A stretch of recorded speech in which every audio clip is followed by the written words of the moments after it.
หล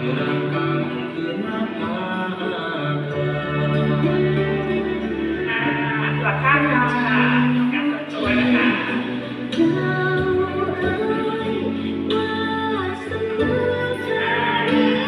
หลักการค่ะย่อนิดนึงนะคะ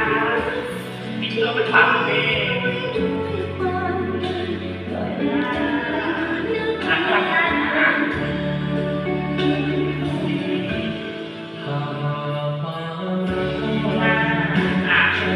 การเดินไปเข้าฝักไปค่ะเดินดิ้นไปเลยค่ะ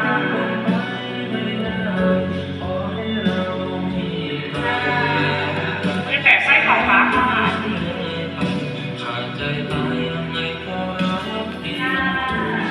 ถ้าถามเลยไปเข้าฟ้าเดินดิ้นไปนะคะ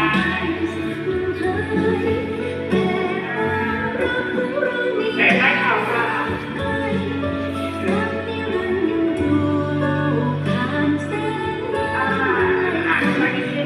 ขาซ้ายให้ด้านหลังนะคะแล้วก็เอ็นตัวไหลลงไปขวาเอง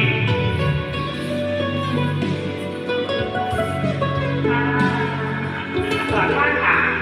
ขวาก็ได้ค่ะ